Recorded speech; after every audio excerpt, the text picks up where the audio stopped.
suis Senior Manager en Quality and Food Safety chez le groupe Coca-Cola Africa. Merci d'être la marraine dans cette deuxième édition de la journée de l'éducation du civisme. Pourquoi avez-vous voulu vous associer à cette initiative? Très bien. Il faut dire que les jeunes frères et sœurs m'ont approché il y a un moment pour m'expliquer un concept que j'ai trouvé très noble sur l'éducation. Donc, je dis toujours que je suis un cas d'école moi-même. Je suis fille de Tafiré. Je suis née de parents très modestes et qui étaient en griffe analphabètes. Et grâce à leur courage et leur dévouement, leur amour pour l'éducation, ils m'ont permis d'avoir accès à l'école, malgré tous les obstacles, malgré les stéréotypes sociétals qu'il y avait à l'époque. Mon père, un passionné de l'éducation, m'a fait confiance depuis la petite enfance et m'a permis d'avoir confiance en moi-même. Et aussi avec le support des encadrants, je veux dire, j'ai toujours eu des résultats excellents. Et donc, grâce à l'école, je veux dire, d'un petit village ou d'une école publique, j'ai pu accéder à l'INPHB, une école d'excellence où j'avais une bourse d'études, où j'étais bien logée, où j'étais dans des conditions pour pouvoir exprimer tout mon potentiel. Et après l'INPHB, j'ai eu la chance, parce que oui, la préparation et la chance vont ensemble, j'ai eu la chance de pouvoir rejoindre Nestlé Côte d'Ivoire suite à des actions de volontariat. Et je l'explique toujours à mes jeunes frères. Et donc, c'était après la crise de 2011, avec des actions de volontariat, le dévouement au service public, j'ai pu rejoindre Nestlé où j'ai continué à exprimer mon potentiel. Et Nestlé était une grosse firme dans le monde entier. Et donc, j'étais encore dans une autre université et des mentors autour de moi. Et par la suite, j'ai pu intégrer EM Lyon Business School pour faire un master en finance. Encore, je veux dire, toujours poussé par mon amour et par ma passion d'en apprendre plus. Et aussi poussé par la confiance de mes parents. Parce qu'à chaque initiative, le premier soutien que j'ai toujours reçu, c'était mes parents. Et malheureusement, lorsque j'ai rejoint l'INPHB, j'ai perdu mon père. Ceci a été un gros choc, mais maman a toujours été là. Mes frères et sœurs ont toujours dit, tu peux y arriver et on te fait confiance. Donc, ce soutien familial a toujours été là et ça a toujours été mon carburant pour toujours avoir une vision plus forte, une passion plus élevée et une envie effrénée de faire la différence par mon travail. Donc, après EM Lyon Business School, j'ai rejoint Coca-Cola. Donc, j'ai été débauchée par Coca-Cola en 2018. 2018, où j'étais enceinte. Donc, c'était une transition difficile à gérer. Mais encore une fois, avec la passion, avec le dévouement, on est arrivé à avoir la confiance de la hiérarchie et toujours animé par l'envie d'en apprendre plus. J'ai eu l'opportunité où je me suis préparée à pouvoir intégrer Harvard Business School. Une école, comme on l'a dit depuis ce matin, où il n'est pas permis à tout le monde. Donc, tu peux avoir des moyens, tu peux avoir les ressources, mais c'est vraiment pas évident. Et comment est-ce que ça s'est passé? Je vais dire encore la grâce de Dieu qui soutient toujours une vision. Mon époux a été le premier à faire le pas vers Harvard parce que ses conditions professionnelles lui permettaient d'accéder facilement à Harvard. Et moi, vraisemblablement, je n'étais pas dans les conditions que Harvard demandait. Mais j'avais une certaine hésitation à postuler. Et encore une fois, je l'ai dit ce matin, mon époux était un soutien inestimable pour moi. Il m'a dit, vas-y, tu peux le faire. Donc, j'ai postulé à Harvard et à MIT, deux universités de renom aux États-Unis.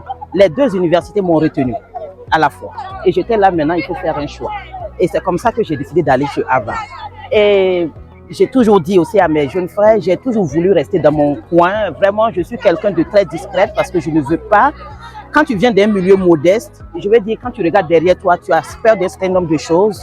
Et donc, j'étais généralement vraiment dédiée à ma famille, à mes proches et tout. Mais à Harvard, ils m'ont donné un coach exécutif. Un coach qui m'a vraiment challengé. Qui m'a dit, Mariam, quand je t'écoute, quand je te vois parler, quand on bavarde, tu as un bagage qui est tellement valorisant et je ne comprends pas pourquoi tu veux rester dans l'ombre. Je ne comprends pas pourquoi tu veux seulement laisser ta famille directe bénéficier de cela au lieu d'étendre ça à tout ton pays. Je ne suis pas d'accord et je veux que tu sortes de là. Et donc, elle m'a vraiment aidé à changer ce paradigme-là et à me dire, je peux faire mieux. Je peux faire mieux. On dit que nos frères et sœurs, et je suis mère de 2 enfants, et je me suis posé la question, quel type de modèle j'aimerais que ma fille puisse avoir? Est-ce que je veux que ma fille suive ces modèles sur les réseaux sociaux ou je veux changer la donne et montrer à ma fille et aux autres filles qu'on a des modèles qui peuvent être inspirants et peut-être, entre griffes, je fais partie, je ne sais pas. Donc, elle a commencé à travailler avec moi. Chaque fois, c'était des défis. Je veux que tu fasses ça cette semaine. Je veux que tu fasses ça cette semaine. Et quand je fais un pas, elle dit non, non, c'est pas suffisant. Tu dois aller au-delà.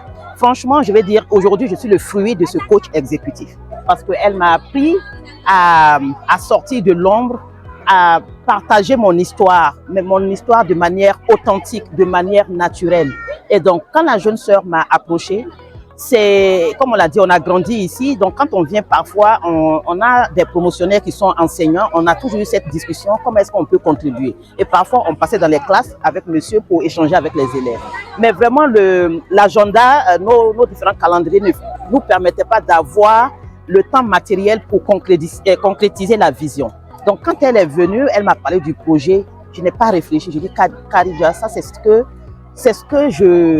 dans ma tête, c'est ce que je voyais faire, je planifiais de faire, mais je n'ai pas le temps. Mais sois tranquille, dis-toi qu'à partir d'aujourd'hui, tu as quelqu'un qui va t'accompagner dans toutes tes initiatives.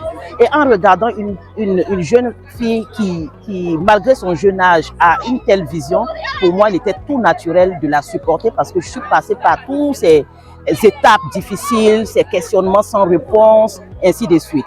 Donc pour moi, j'essaie de la soutenir comme une grande sœur, comme un aîné, comme un mentor, un coach, pour l'aider à exprimer tout son potentiel parce que pour moi, la communauté, la vie me l'a donné et c'est à mon tour de le donner aussi à mes jeunes frères et sœurs. Donc c'est comme ça qu'on a embarqué dans ce voyage. Et avec moi, des cadets très, très dynamiques aussi qui partagent la même vision. On s'est mis ensemble et aujourd'hui, on en est là. Et je ne peux qu'être reconnaissante pour tous les efforts fournis. Je ne peux exprimer ma gratitude à Dieu aussi parce qu'on peut avoir l'envie, la détermination de faire quelque chose. Mais quand Dieu ne le facilite pas, tu ne peux pas le faire. Donc, merci à tout le monde. Et puis, on ne peut que tous être fiers de ce qu'on a pu faire aujourd'hui. Quel message pour ces jeunes filles et ces jeunes personnes? Alors, mon message, c'est le suivant. On peut partir de rien pour devenir quelqu'un. Je suis partie de rien. Mes parents, ma mère, elle est encore là, elle est vivante.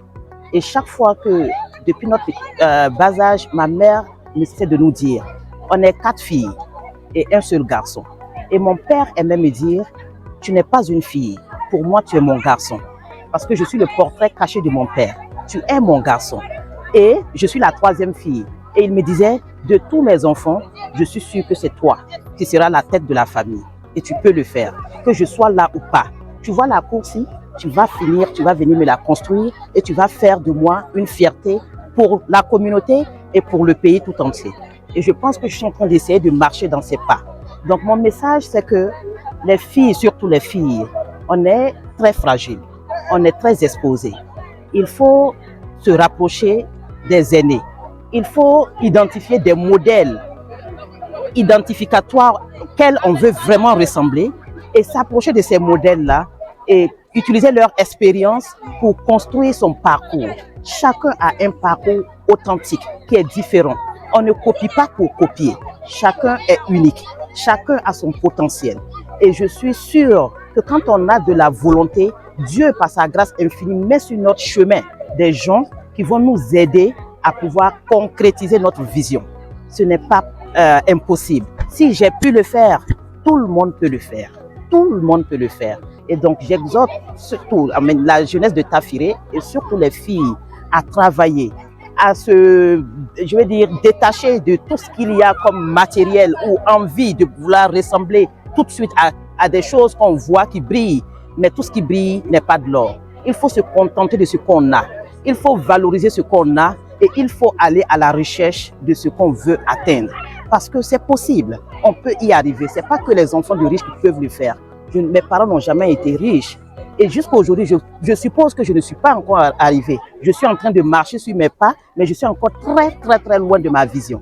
Donc, je vous remercie et c'est vraiment un réel plaisir que nous avons accompagné l'initiative et regardant un peu l'engouement et, je veux dire, l'impact qu'on peut sentir, surtout avec les 2 conférences, ça nous donne de la force, de la motivation à continuer à pousser nos actions encore plus loin.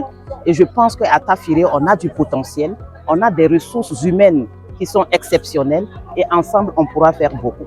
Merci.